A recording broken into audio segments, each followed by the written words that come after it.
it's Jack Ballou. Thanks for tuning back in. I'm going to demonstrate one of my corrective exercises today. This is one that I call pre-ride circles because it is ideal if you can do it before you ride.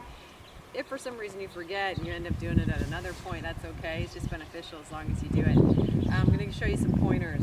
Definitely set up a cone because otherwise we humans tend to wander all over and make things that are not circles. So this is just to keep you on track so that you can keep your horse on track. So you set up a cone. You're going to make approximately a 10-meter circle around that. If you don't know what 10 meters is, don't panic. Just make what feels like a small circle to you. The reason this exercise is effective, what I'm going to ask my horse to do is bring his neck down nice and low towards the ground as he walks in that small circle with his body in curve towards the cone.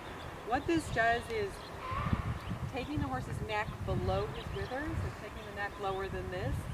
It does not allow the horse to use his neck as like an extra leg, which is what happens when they have excess strength and tension in their neck. A lot of us know these kinds of horses.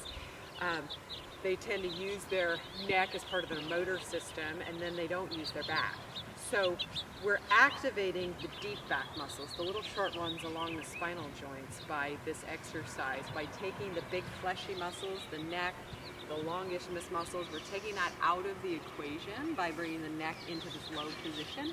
And then what the horse has to do in order to kind of trudge along and find his balance is activate those deep back muscles. This is especially important in the case of a horse that does a lot of repetitive movement, a horse that's rehabbing from injury.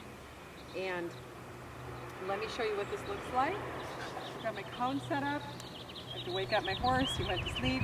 And I'm not forcing his head down with my rope. I'm just inviting him down with a really light pressure on this line.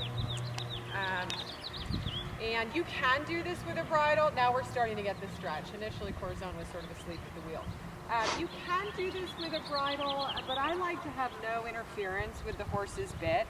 I like to just have them in a really neutral position, no side reins, nothing restrictive. So I'm just really inviting him with just a few ounces of pressure on my hand that's holding the line. And with this whip, as needed, I can touch him here on the barrel if I need to create more bend.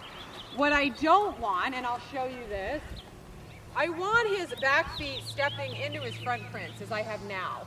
What you're not trying to do is get the hindquarters out on a bigger circle. So see how now his back legs are crossing over and his butt is almost describing a bigger circle than his front end? That's not what we want. We want the horse to step forward with his inside hind and put weight on it, not to cross it over. That becomes a little bit evasive. There we go. So this is happening really well right now. As a general rule, I make about at least three circles in each direction before I hop on. You can certainly do more than that if you feel like your horse is really enjoying it.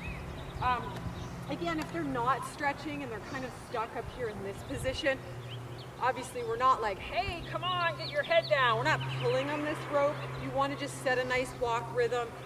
Getting them bending towards you helps relax that neck and stretch it down. With your rope, you want to use little pulses, little gentle pulsing motions. So it's not a steady pressure like, hey, put your head down. It's more an invitation for them to stretch their head down. Once they catch on to it, they really like it. It's very comfortable for them. So this is pre-ride circles, corrective exercises. Thanks for tuning in. We'll catch you in a future video.